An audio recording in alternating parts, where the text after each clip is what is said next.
श्री शरतचंद्र चट्टोपाध्याय जी द्वारा रचित उपन्यास चरित्रहीन भाग 22।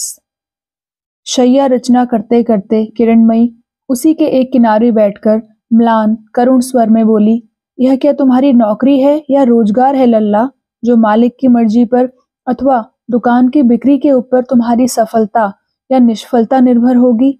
यह तो अपने हृदय का धन है। बाहर के लोगों की मजाल क्या है लल्ला, जो इसे व्यर्थ विफल कर सकें? यों कहकर वह क्षण भर आंखें मूंदे रही।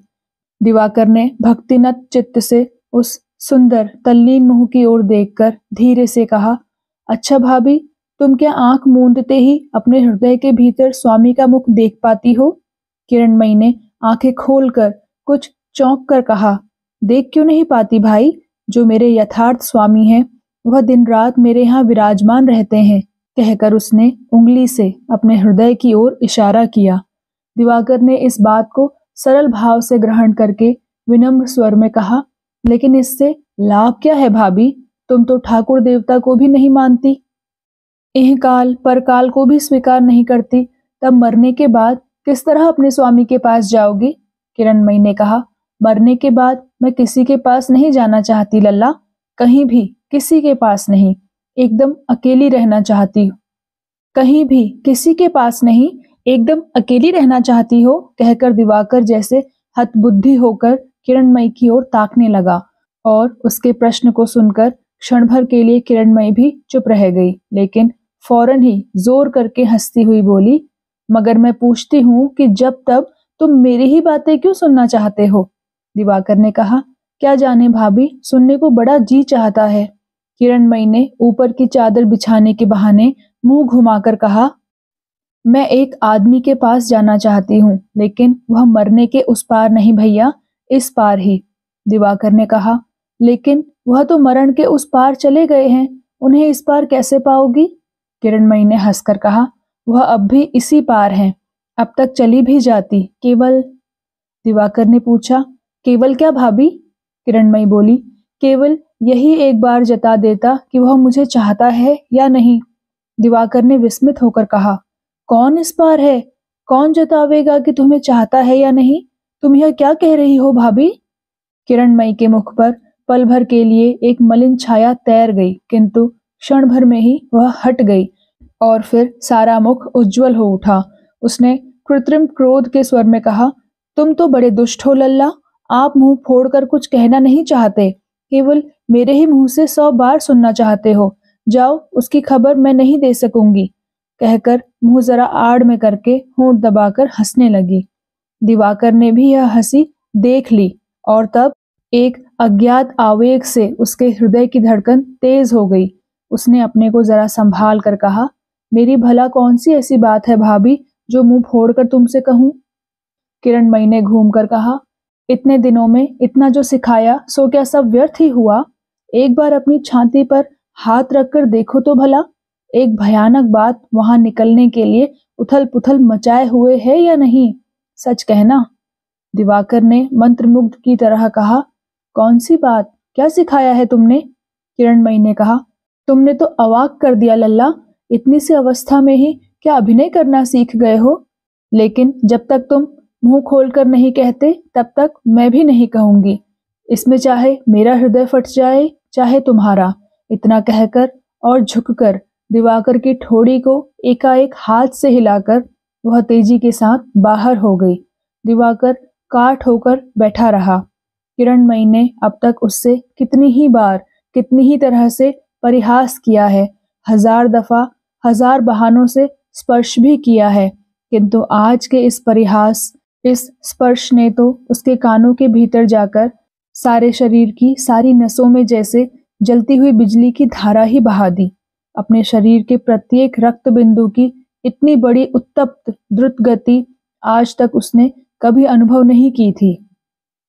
बहुत दिनों के बाद आज फिर अघोरमयी सवेरे के समय मोहल्ले की कई बड़ी बूढ़ी औरतों के साथ काली जी के दर्शन करने काली घाट गई थी।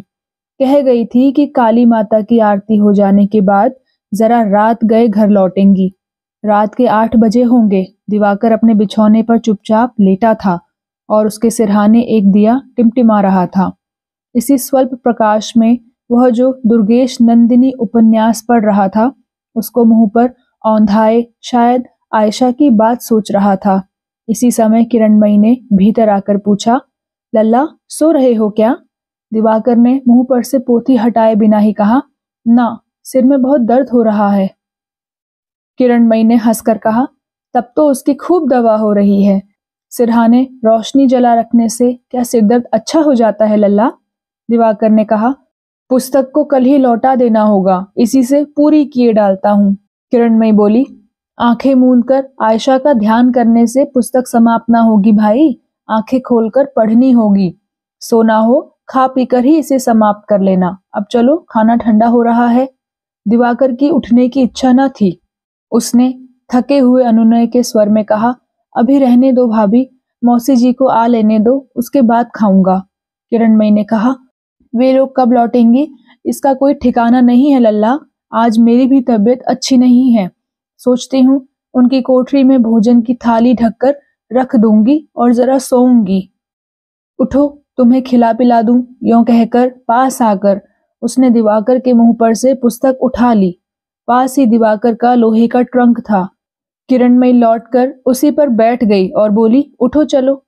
उठने को जी नहीं चाहता भाभी, इससे तो यह अच्छा होगा कि तुम कुछ बातें करो, मैं सुनूं। दिवाकर की बात सुनकर किरणमयी बोली, केवल बातें सुनकर तो पेट नहीं भरता लल्ला, समय पर खाना भी होता है, ठीक है ना? दिवाकर ने क्षण भर चुप रहकर कहा, अच्छा भाभी, मेरे नहाने खाने पीने सोने की तुम इतनी चिंता क्यों करती हो? किरणमयी ने हंसकर कहा, क्यों करती हूं नहीं जानते? दिवाकर बोला, बिना कहे कैसे जान सकता हूं?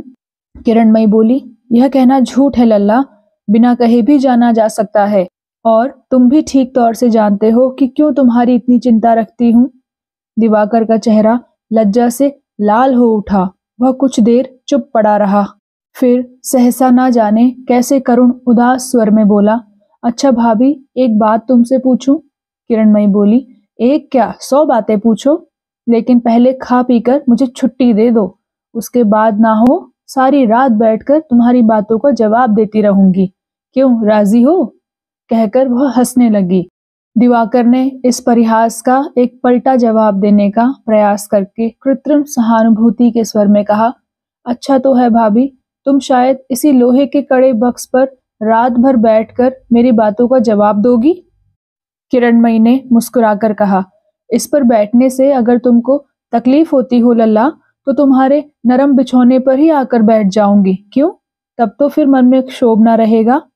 दिवाकर के कानों की लौ तक लज्जा से लाल हो उठी। वह लज्जा से करवट बदलकर लेटा रहा। किरणमयी पास आकर बोली, लो उठो, मुझको छुट्टी दो, इस तरह करवट बदलकर सोने की जरूरत नहीं। रसोई घर से दासी की आवाज सुनाई दी, मैं यहां से सुन रही हूं बहू, और तुम नहीं सुन पाती? माँ नीचे से पुकार रही हैं। किरणमयी लौटकर फिर उसी संदूक पर जा बैठी और खफा होकर बोली, देखती हूँ तेरे दिमाग बहुत बढ़ गए हैं मेहरी, मैं जाकर दरवाजा खोलूं, तू नहीं खोल सकती? मेहरी ने कहा, मेरे हाथ अटके हैं बहू, इसी से कहा। यों कहकर वह बकती झकती हुई धम धम पैर पटकती हुई नीचे उतर गई। दरवाजा खुलते ही अघोरमयी बक उठी, तुम सब क्या बहरे हो गए हो मेहरी? मैं आधे घंटे से खड़ी संकल हिला रही हूँ। अब की मेहरी भी गरज उठी, अंधा बहरा ना हो तो क्या कोई तुम्हारे घर में नौकरी करने आवे माँ? अब कोई आंखों कानों वाली मेहरी रख लो और मुझे जवाब दे दो। रसोई घर से सदर दरवाजे की आवाज सुन लेना मेरे बूते की बात नहीं है। अघोरमयी ने नरम होकर कहा, बहू कहाँ है? मेहरी ने अस्फुट स्वर में झनक कर कहा, देवर के साथ दिन भर लाड़ प्यार हुआ करता है, और क्या होगा। अभी मैंने जरा दरवाजा खोल देने के लिए कहा तो आंखें लाल करके कह दिया, तेरे बड़े दिमाग हो गए हैं। अरे मैया, बड़े बाबू, कहकर अप्रतिभ होकर मेहरी एक किनारे हट गई। अघोरमयी ने घूम कर कहा, आओ बेटा उपेंद्र, चलो ऊपर चलो। चलो मौसी, चलता हूँ, कहकर उपेंद्र अघोरमयी के पीछे पीछे सीढ़ियां चढ़ने लगे। मेहरी की सब बातें उन्होंने सुन ली थी।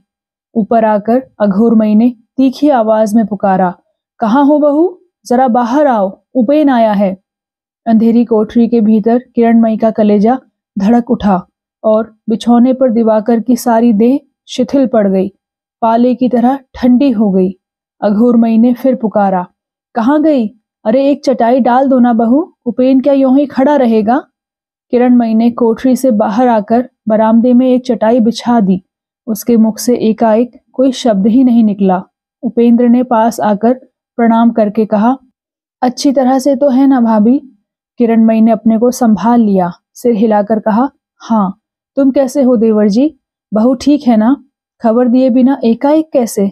उसके कंठ स्वर को सुनकर उपेंद्र को आश्चर्य हुआ। गले में जैसे कहीं बूंद भर भी रस ना हो, ऐसा सूखा, ऐसा नीरस। उपेंद्र ने कहा, मुवक्किल के पैसों से आना हुआ है और कल तीसरे पहर ही लौट जाना होगा। काली घाट में काम समाप्त करके निकला तो देखा मौसी जी हैं, तभी से इनके साथ साथ घूम रहा हूँ। दिवाकर का क्या हाल है? वह ना कोई चिट्ठी लिखता है, ना कोई खबर ही देता है। शायद कहीं बाहर गया है। किरणमयी ने कहा, नहीं, सिरदर्द के कारण घर में ही लेटे हैं। क्या जाने, शायद सो गए हों। अघोरमयी का मिजाज आज अच्छा नहीं था। एक तो बहू के दोष दिखाने का कोई भी मौका वह हाथ से नहीं जाने देती थी, और फिर दिवाकर के ऊपर भी आज वह प्रसन्न न थी। सवेरे उसी के साथ उन्होंने काली घाट जाना चाहा था, किंतु काम का बहाना करके उसने अस्वीकार कर दिया था। उन्होंने तीखेपन के साथ कहा, अभी तो तुम उसकी कोठरी में से आई हो बहू, वह सो रहा है या नहीं, नहीं जानती? किरणमयी बोली, ना, नहीं जानती, कहकर उसने सास के ऊपर एक विष भरी दृष्टि डाली। उपेंद्र ने जोर से पुकारा, दिवाकर। कोई आहट नहीं मिली। फिर पुकारा, दिवाकर, क्या सो रहा है? वह जाग ही रहा था। इस आह्वान की उपेक्षा न कर सका। बोला, जी आता हूं, कहकर धीरे से कोठरी के बाहर आकर खड़ा हो गया और प्रणाम करके अव्यक्त स्वर में बोला, कब आए छोटे दादा? उपेंद्र बोले, आज ही सवेरे। तुम्हारे सिर में दर्द है क्या? दिवाकर बोला, जी हाँ, यूं ही मामूली सा। अघोरमयी ने खफा होकर कहा, सिर दर्द ना करे तो क्या हो बच्चा, पहले पहल तो कुछ देर बाहर घूम फिर भी आते थे, अब तो बिल्कुल ही घर के बाहर नहीं होते। सवेरे मैंने कहा, बेटा दिबू मेरे साथ जरा काली मंदिर तक चल तो बेटा, कह दिया, नहीं मौसी, मुझे काम है। अच्छा बताओ तो क्या काम था? दिवाकर चुप खड़ा रहा। उपेंद्र ने पूछा, चिट्ठी पत्री लिखना भी तो तूने बंद कर दिया है, किस कॉलेज में नाम लिखाया है? दिवाकर ने धीरे से कहा, कॉलेज खुलते ही नाम लिखा लूंगा, अभी भर्ती नहीं हुआ। उपेंद्र बोले, खुलते ही नाम लिखा लूंगा, अब तक नहीं लिखाया? असह्य क्रोध से उपेंद्र की आंखें अंगारे की तरह जल उठी। बोले, कॉलेजों को खुले 16-17 दिन हो गए, तुझे इसकी भी खबर नहीं? दिवाकर का चेहरा कागज की तरह सफेद हो गया। वह काठ की मूर्ति की तरह खड़ा रहा। अघोरमयी अत्यंत खींच के साथ कहने लगी, कैसे खबर हो उपेन? दोनों जने रात दिन क्या गपशप, हंसी तमाशे, फुसफुस किया करते हैं, ये ही जाने। बार बार कहती हूँ कि बहू, यह पराया लड़का है, लिखने पढ़ने आया है, उसके साथ आठों पहर इतना क्यों? देवर है तो क्या हुआ, बहू बेटी को सयाने लड़के का क्या तनिक भी लाज शर्म नहीं होनी चाहिए? सो कौन किसकी सुनता है? फिर उपेंद्र की ओर देखकर बोली, तू बैठा है उपेन, इसी से, नहीं तो अब तक आकर मेरा झोंटा पकड़ लेती। यह ऐसी लक्ष्मी बहू है भैया, मैं कसम खाकर कहती हूँ उपेन, सारा दोष इसी अभागी का है। किरणमयी कुछ ही फासले पर खड़ी थी, एक बात का भी जवाब नहीं दिया और वह धीरे से रसोई घर की ओर चली गई। अघोरमयी ने वैसे ही क्रुद्ध स्वर में कहा, अरे ओ बड़े आदमी की बेटी, बेटा मेरा दिन भर का उपासा है, कुछ खाने पीने की तैयारी कर, इस तरह चले जाने से क्या होगा? किरणमयी घूमकर खड़ी हो गई और बिल्कुल ही सहज स्वर में बोली, वही करने तो जा रही हूँ माँ। फिर उपेंद्र को लक्ष्य करके बोली, भाग ना जाना देवर जी, मुझे कुछ पूड़ियां बनाने में 10 मिनट से ज्यादा समय नहीं लगेगा। साथ ही स्तब्ध, लगभग बेहोश दिवाकर से कहा, लल्ला आओ, तुम्हें भी कुछ खाने को दे दूं, रसोई घर में आओ। माँ, मेहरी को बाजार भेज देती हूँ, देवर जी के लिए कुछ मिठाई ला देगी। अघोरमयी अथवा उपेंद्र कोई जवाब नहीं दे सके।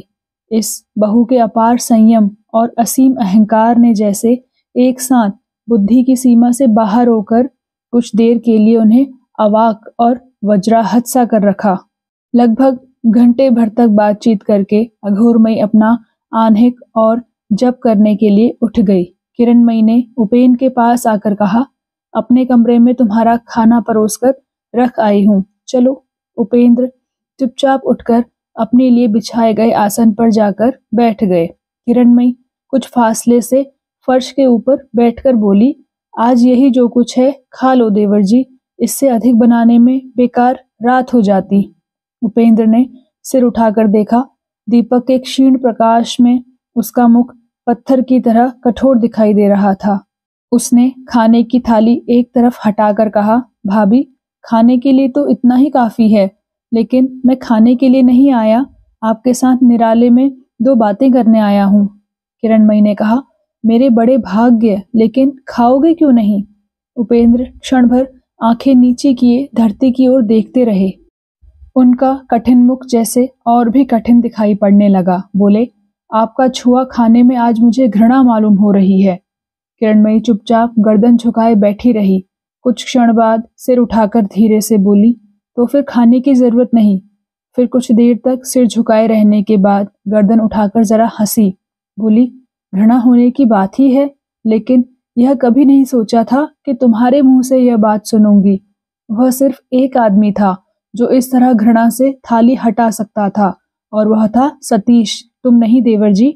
उपेंद्र क्रोध, घृणा और विस्मय से अवाक होकर ताकते रहे। किरणमयी वैसे ही शांत कठोर भाव से कहती गई, तुम्हारा क्रोध अथवा घृणा दिवाकर को ही लेकर तो है, किंतु एक विधवा के निकट जो वह है, तुम भी तो वही हो।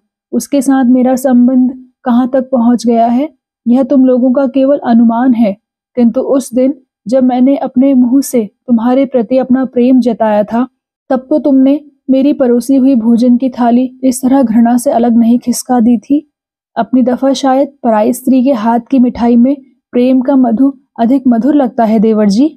उपेंद्र ने भीतर के दुर्निवार क्रोध को प्राणपण से संभाल कर कहा, भाभी, यद्यपि उसका नाम आपके कान में डालना भी उसका अपमान करना है, किंतु तो भी आपको स्मरण कराए देता हूँ कि मेरी वह सुरबाला आज भी जीवित है।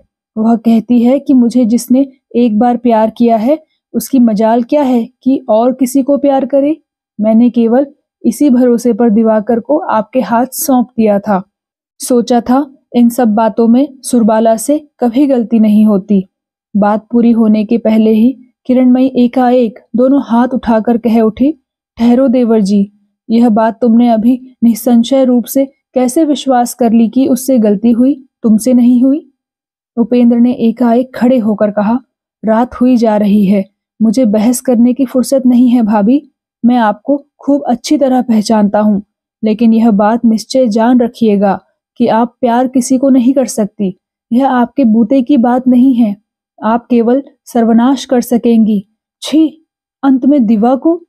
घृणा से उनका कंठावरोध हो गया, किंतु नीचे दृष्टिपात करके देखा, किरणमयी का चेहरा ऐसा विवर्ण हो गया है जैसे किसी ने उसकी छाती में अकस्मात गोली मार दी हो। दरवाजे के बाहर खड़े होकर अघोरमयी ने कहा, भोजन कर चुके उपेन? उपेन ने कहा, नहीं मौसी जी, खाना तो नहीं हो सका, तबीयत बहुत खराब है। अघोरमयी ने व्यस्त होकर कहा, तबीयत खराब है? यह क्यों? अच्छा तो ना हो, आज यहीं सो जाओ, अब ना जाओ बेटा। नहीं मौसी, मुझे जाना ही होगा, कहते हुए उपेंद्र बाहर निकल आए। दिवाकर की कोठरी के सामने आकर पुकारा, दिवाकर दिया बुझाकर लेट रहा था। उसके हृदय का हाल केवल अंतर्यामी ही जानते थे। अव्यक्त गले से जी कहकर कांपते हुए पैरों से बाहर आकर खड़ा हो गया। उपेंद्र ने कहा, अपना बिस्तर बांध ले, बक्स ले ले और मेरे साथ चल। अघोरमयी ने विस्मित और व्यस्त होकर कहा, यह क्या उपेन, रात को लड़का कहाँ जाएगा? उपेंद्र ने कहा, मेरे साथ जाएगा, इसमें चिंता की क्या बात है मौसी। दिवा, जल्दी तैयार हो ले, मैं गाड़ी लेने जाता हूँ।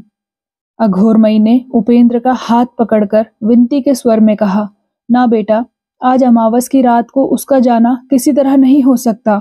लड़का है, एक अन्याय ना हो, उससे हो ही गया हो तो उसे यहाँ न रखना, कल परसों चला जाएगा, लेकिन आज रात को मैं किसी तरह नहीं जाने दूंगी। बाधा पाकर हताश होकर उपेंद्र ने कहा, लेकिन अब उसे एक रात भी यहाँ रखने को जी नहीं चाहता मौसी। अच्छा, आज अमावस की रात रहने दो, लेकिन कल सवेरे ना रोकना। 10 बजे के भीतर ही इसे ज्योतिष बाबू के यहाँ पहुंच जाना चाहिए। यह कहकर और नमस्कार करके उपेंद्र तेजी के साथ उतर गए। सदर दरवाजे के पास अंधकार में पीछे से उनकी चादर का कोना खिंचा। मुंह घुमाते ही किरणमयी ने पलक मारते ही झुककर दोनों हाथों से उपेंद्र के पैर पकड़कर कहा, मेरी छाती फटी जाती है देवर जी, सब झूठ है, सब झूठ है। भला तुम्हारे आसन पर दिवा को नास्तिक, अपवित्र, मायाविनी कहकर उपेंद्र ने उस ओर देखा भी नहीं और वह तेजी से चले गए। किरणमयी बिजली की तेजी से उठ बैठी, चीखकर कुछ कहना चाहा, लेकिन गले से आवाज ही नहीं निकली। केवल खुले हुए दरवाजे के बाहर अंधकार में ताकती रह गई। उसकी निष्पलक दोनों आंखों से अंगारे छिटकने लगे। बहुत दिन पहले ठीक इसी जगह पर, इसी अंधकारपूर्ण सीली धरती के ऊपर खड़े होकर उसकी आंखों में ऐसी ही उन्मत्त दृष्टि, ऐसी ही प्रज्वलित अग्निशिखा दिखाई दी थी जिस दिन उपेंद्र पहले पहल सतीश को साथ लेकर लौटे थे। आज फिर अंतिम विदाई के दिन भी उन्हीं के विरुद्ध उन्हीं दोनों आंखों में उसी तरह वैसी ही आग जलने लगी। तभी मेहरी बोली, अरे मैया, ये तो बहू जी है। अरे यहाँ इस तरह क्यों बैठी हो? तू घर जा रही है क्या? कहकर किरणमयी हड़बड़ाकर उठ बैठी और मेहरी का हाथ पकड़कर बोली, जरा मेरी कोठरी में चल, तुझसे 2 बातें कर लूं। फिर जोर करके उसे अपनी कोठरी में खींच ले गई और दिए की बत्ती उकसाकर संदूक खोलकर एक जोड़ी चांदी की मोटी झांझ निकालकर बोली, यह अपनी लड़की को पहनने के लिए देना मेहरी। ना ना, तुझे मेरे सिर की कसम, तुझे लेना ही होगा, अगर फिर कभी भेंट ना हो। कहते कहते उसकी आंखों से झरझर आंसू गिरने लगे। यह सब क्या है बहू? कहकर मेहरी विह्वल दृष्टि से देखने लगी। किरणमयी ने आंखें पोंछते हुए कहा, तेरे सिवा मेरा अपना कोई नहीं है मेहरी, मुझे बचा, मेरी रक्षा कर, यहाँ रहूंगी तो मेरी छाती फट जाएगी। मेहरी चुपचाप किरणमयी को सिर से पैर तक बारंबार निहारती रही। अंत में एक लंबी सांस छोड़कर बोली, मैं सब समझती हूँ बहुरानी, आखिर मैं भी तो औरत हूँ। मेरे मर्द ने जिस दिन पोखर के घाट पर रोकर कहा था कि जाता हूँ मुक्ता, अब शायद फिर भेंट ना होगी, तब मैंने भी उनके पैर पकड़कर रोते रोते कहा था कि अजी मुझे भी अपने साथ ले चलो, यहाँ छोड़ जाओगे तो मेरी छाती फट जाएगी। हाँ, तो सवेरे ही शायद छोटे बाबू यहाँ से चले जा रहे हैं बहू। किरणमयी ने कहा, हाँ, लेकिन कलकत्ते में हम लोगों का रहना ना होगा। तू बता कहाँ जाऊं? मेहरी ने तनिक भी चिंता न करके कहा, तुम अराकान में चली जाओ बहू और वहीं सुख से रहो। मेरी छोटी बहन भी वहां है, मेरा नाम लेने से वह तुम लोगों को सिर माथे पर लेगी। आज मंगलवार है, कल तड़के ही जहाज छूटेगा, जाओगी वहां बहू? किरणमयी उसके गले से लिपट गई। मेहरी ने आंचल से आंसू पोंछकर सांत्वना देकर कहा, तुम लोग तैयार रहो बहू, मैं सवेरे गाड़ी लाकर ले जाऊंगी। किसी को कानो कान खबर ना होगी कि तुम लोग कहाँ गए। जाओ बहू, छोटे बाबू को छोड़कर तुम नहीं जियोगी। कहकर उसने आंचल खींचकर अपनी आंखों पर लगा लिया। लल्ला, उस समय सवेरा होने में कुछ ही कसर थी। दिवाकर चौंक कर उठ बैठा। ठीक सामने ही किरणमयी खड़ी थी। वह काली किनारी की धोती पहने थी। दीपक के प्रकाश में उसके अंगों के गहने चमक रहे थे।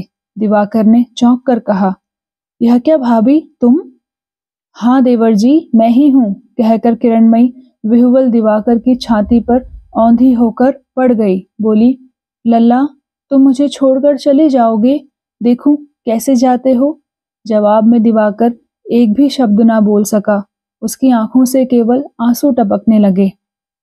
किरणमयी उठकर बैठ गई और आंचल से उसके आंसू पोंछकर बोली, छी, मर्द होकर रोते हो? दिवाकर ने कहा, भाभी, मैं लाचार हूँ। छोटे दादा आज सवेरे ही मुझे बुला गए हैं। उपेंद्र के नाम से ही किरणमयी गर्म हो उठी। तीव्र स्वर में बोली, कौन है छोटे दादा? कौन होते हैं वह? वह क्या मुझसे भी बढ़कर तुम्हारे अपने हैं? तुमको ना देख पाकर क्या उनकी छाती फट जाएगी? ना देवर जी, इस दुनिया में किसी की मजाल नहीं जो हम दोनों को अब अलग कर दे। बाहर गाड़ी खड़ी है, चलो हम चल दें। दिवाकर ने पूछा, कहाँ भाभी? किरणमयी बोली, मैं जहाँ ले जाऊं वहां। अच्छा चलो, कहकर दिवाकर उठने को उद्यत हुआ। एक बार उसे जान पड़ा जैसे वह जाग नहीं रहा है, नींद में सपना देख रहा है। किंतु तुरंत ही किरणमयी का अनुसरण करके धीरे धीरे घर के बाहर आ खड़ा हुआ।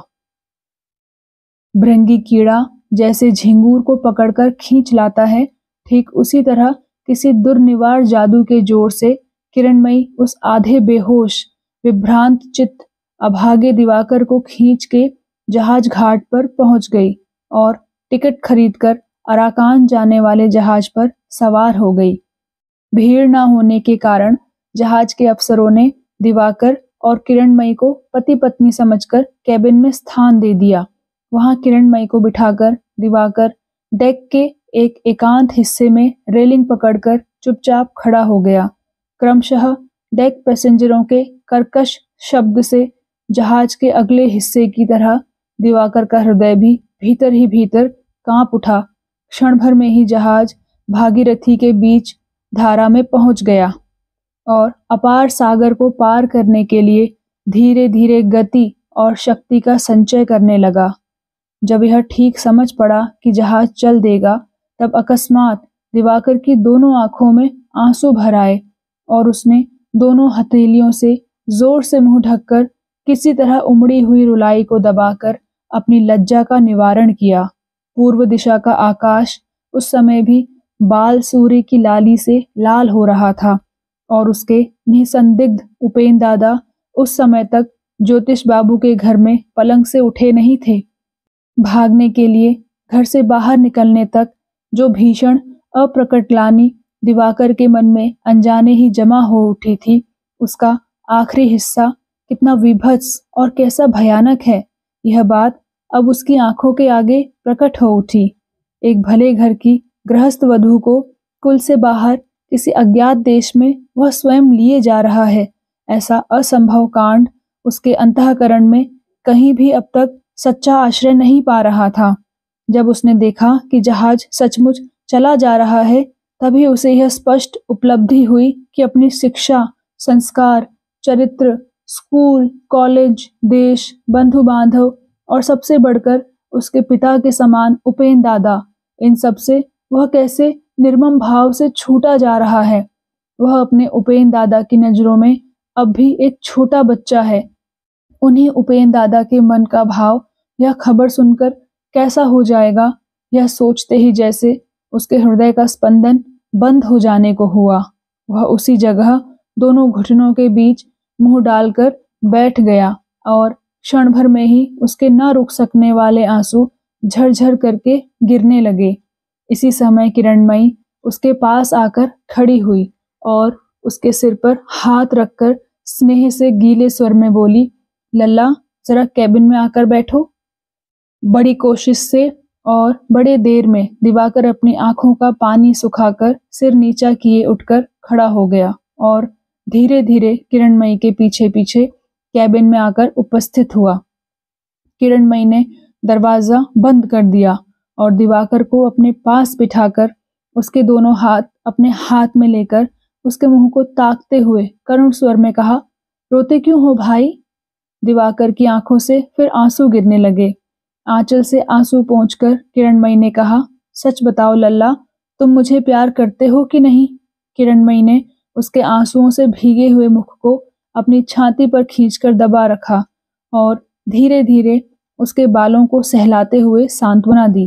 दिवाकर यह नहीं देख पाया कि किरणमयी का चेहरा एक अद्भुत हंसी से भर गया है और वह किसी तरह उस उच्छ्वसित हंसी को दबाए हुए है।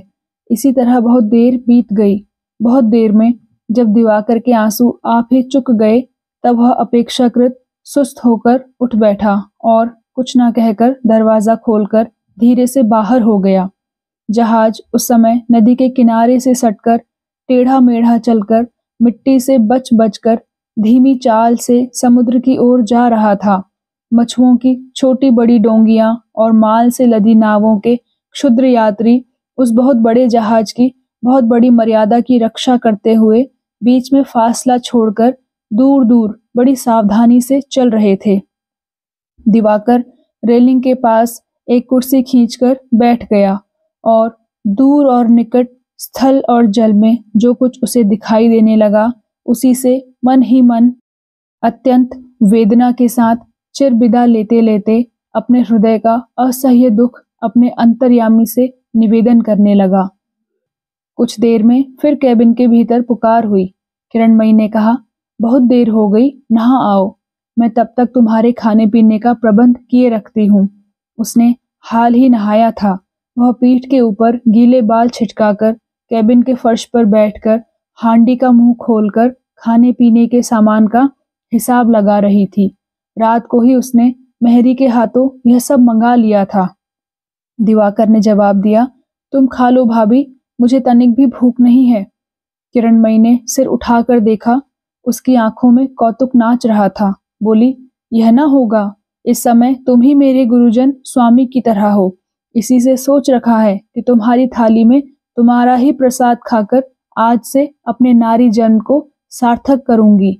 और तुरंत हंसी के वेग को संभालने के लिए मुंह में आंचल भरकर वह फूल फूल कर हंसने लगी। उसका यह परिहास दिवाकर के हृदय में एकाएक शूल सा लगा। वह लज्जा और घृणा के मारे कुछ ना कहकर फौरन बाहर चले जाने के लिए उद्यत हो गया। किरणमयी की नजर इसी ओर थी। उसने हाथ बढ़ाकर दिवाकर की धोती का सिरा पकड़ लिया और हंसकर कहा, यह तो सप्तरथियों का व्यू है लल्ला, भागते कहाँ हो? इसके भीतर घुसने की राह है, किंतु बाहर निकलने की राह क्या सभी को मालूम होती है भाई? अगर यही इच्छा थी तो फिर निकलने की विद्या कल अपने उपेन दादा से सीख क्यों नहीं आए?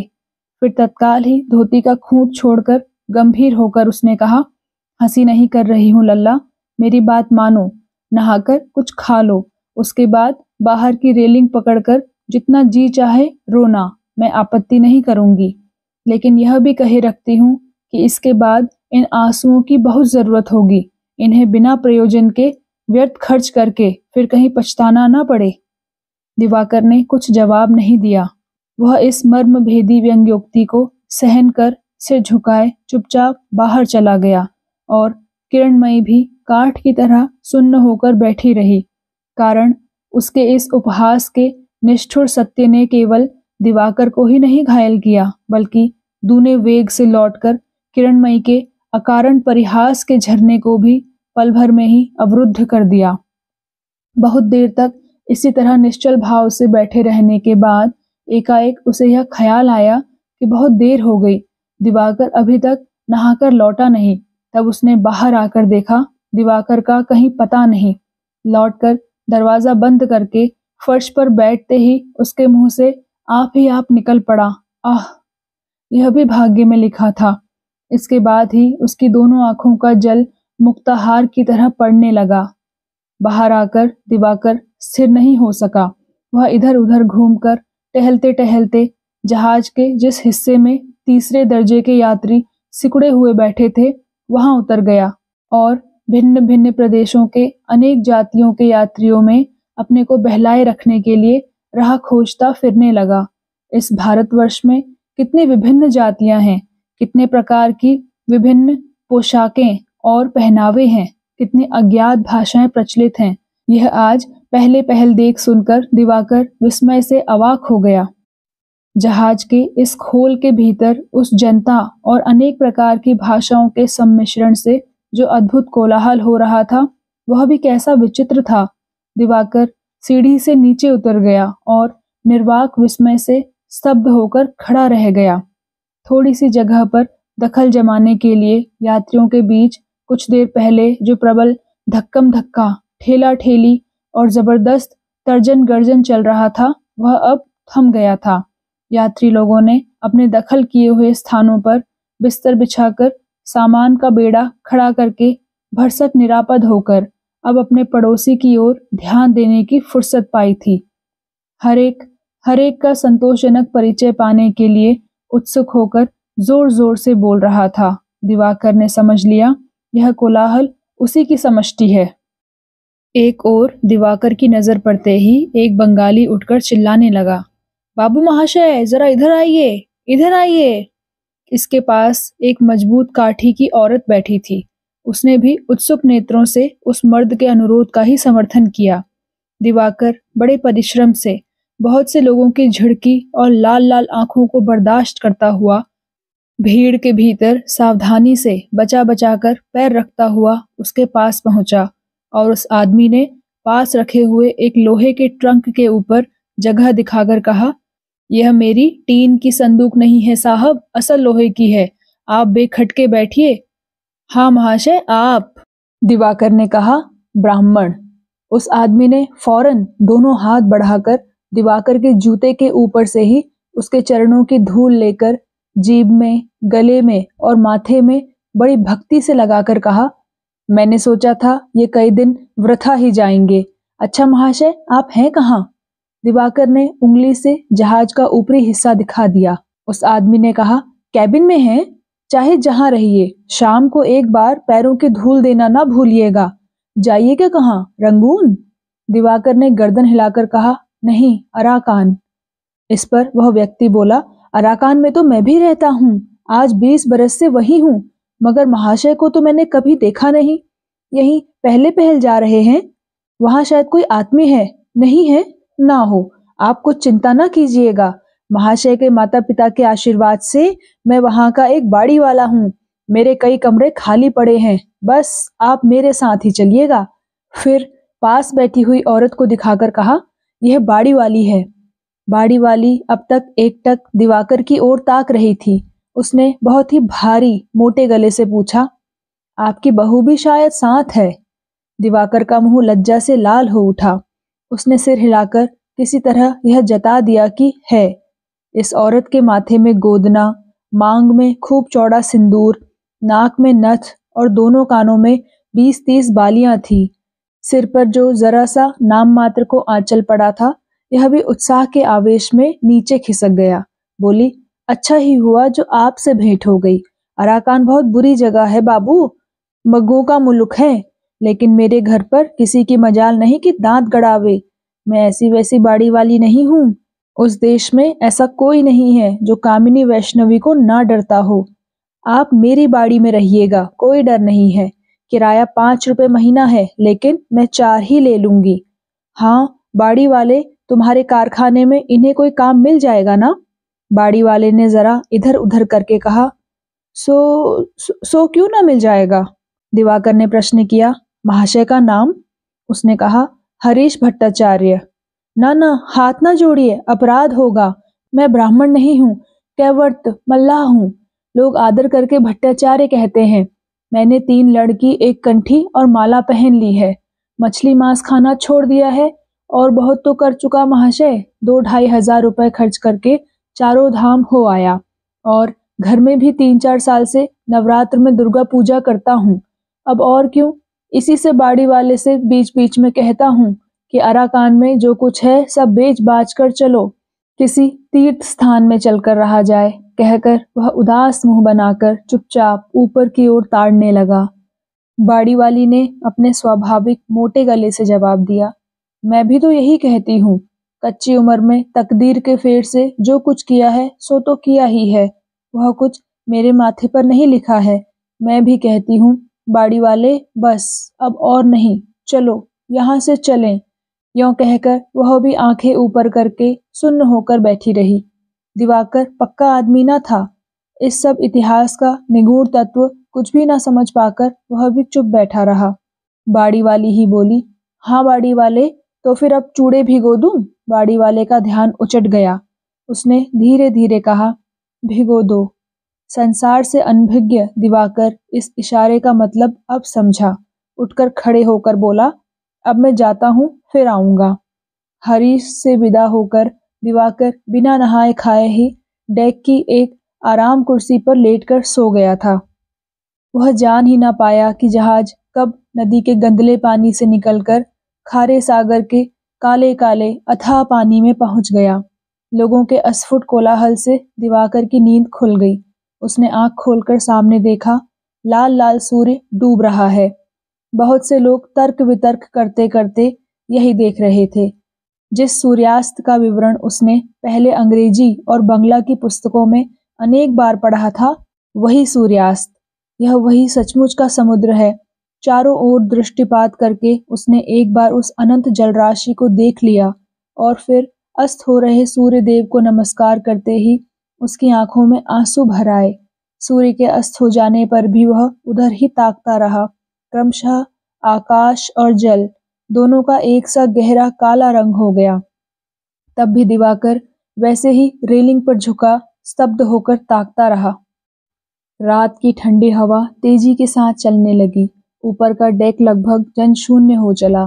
सिर के ऊपर कृष्ण पक्ष का गहरा काला आकाश था और नीचे सागर का वैसा ही गहरा काला जल।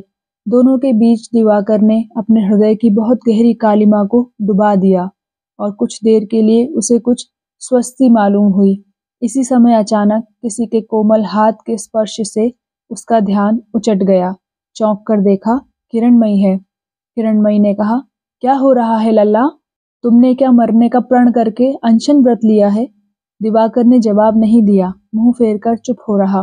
किरणमयी क्षण भर उत्तर की राह देखकर भीतर आओ कहकर जोर करके ही उसे कैबिन के भीतर खींच ले गई और फर्श के ऊपर बिछाए गए बिछौने पर बिठाकर बोली, और कुछ अगर ना समझो तो कम से कम यह तो समझ रहे हो कि 100 बार रोने धोने पर भी जहाज तुमको लौटा नहीं ले जाएगा। खाना पीना छोड़कर सूख कर मरने से भी नहीं, सागर के जल में फांद पड़ने से भी नहीं, अराकान जाना ही होगा। तो फिर क्यों अपनी देह सुखाकर मुझे भी सुखा रहे हो? मैं जो देती हूँ उसे जितना खा सको खा लो। उसके बाद जहाज जब अराकान पहुंच जाए तब जहां तुम्हारी खुशी हो उतर जाना। जब खुशी हो तब लौट आना। मैं तुम्हारी कसम खाकर कहती हूँ लल्ला, रोकूंगी नहीं। कहते कहते ही किरणमयी का कंठस्वर उग्र हो गया और भूख प्यास से व्याकुल नेत्र आग की तरह दीप्त हो उठे। दिवाकर सिर उठाकर मुग्ध की तरह ताकता रहा। आज इतने दिनों के बाद उसे जान पड़ा जैसे पर्दे की आड़ में वह अकस्मात सत्य वस्तु के दर्शन पा गया। किरणमयी के दोनों सुंदर नेत्रों की वासना दीप्त भूखी नजर के भीतर और चाहे जो हो, उसके लिए प्यार एक बूंद भी नहीं है। तथापि उसने कुछ कहा नहीं।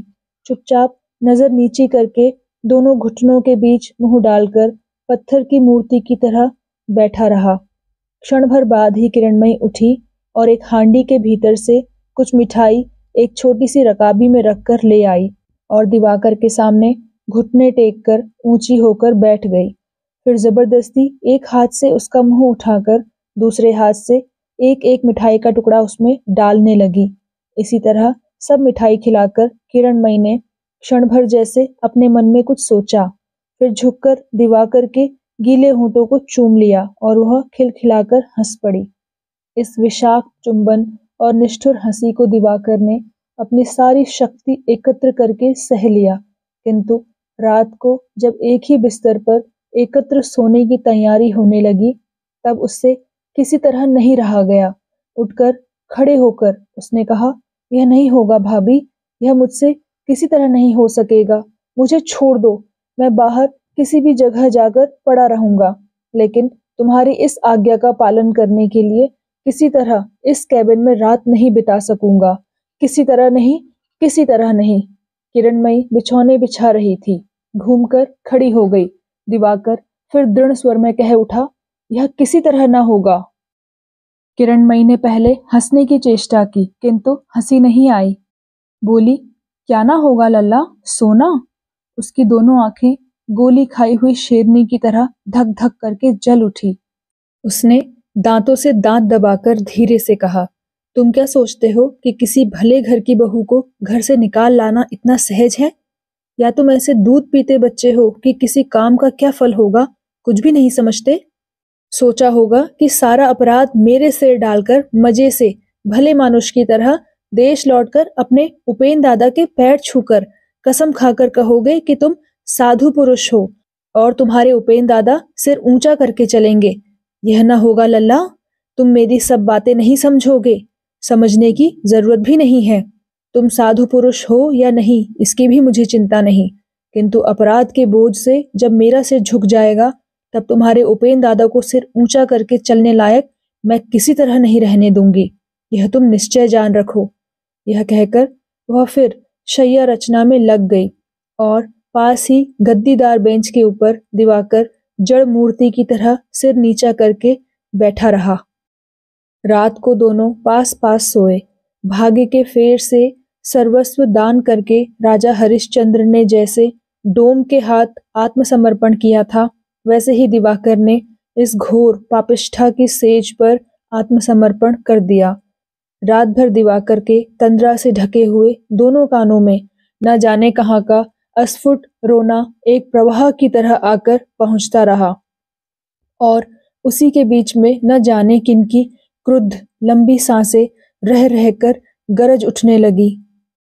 सवेरे के लगभग एक झोंका खाकर वह एकदम सजग हो उठा और उसे मालूम हुआ कि बाहर प्रबल वेग से हवा चल रही है, जिससे जहाज डोल रहा है। आंखें खोलकर देखा, उसकी छाती पर किरणमयी का कोमल बायां हाथ निद्रित काले सांप की तरह पड़ा हुआ है। कहीं जागकर वह उसे डस ना ले, इस आशंका से उठाने का साहस नहीं किया। आंखें मूंदे पड़ा रहा। हवा और जहाज के डोलने का वेग क्रमशः बढ़ने लगा और उससे किरणमयी की नींद खुल गई। उसने दिवाकर की छाती पर पड़े हुए शिथिल हाथ को जरा दबाकर धीरे से पूछा, बाहर यह क्या हो रहा है? तूफान है ना? दिवाकर ने कहा, हाँ। किरणमयी बोली, तो उपाय? दिवाकर ने कुछ जवाब नहीं दिया। किरणमयी ने मन ही मन हंसकर कहा, शायद भगवान से प्रार्थना कर रहे हो कि जहाज डूब जाए, है ना लल्ला? दिवाकर ने कहा, ना। किरणमयी ने कहा, बस एक छोटी सी ना? तुम मनुष्य हो या पत्थर लल्ला? और दिवाकर को छाती के ऊपर जोर से खींचकर दबा लिया और कहा, जहाज अगर डूबे तो हम दोनों इसी तरह मरें, किनारे जाकर लगेंगे, लोग देखेंगे, अखबारों में छपेगा, तुम्हारे उपेन दादा पढ़ेंगे। यह कैसा रहेगा लल्ला? चित्र का यह जो अंश किरणमयी ने हंसी के छल से खोल कर दिखाया, इसकी कोई जगह दिवाकर के निकट शून्य न थी। वह मन ही मन कंटकित होकर धीरे धीरे अपने को बाहुबंधन से छुड़ाकर बैठ गया, फिर वहां से लड़खड़ाता हुआ चुपचाप बाहर निकल गया।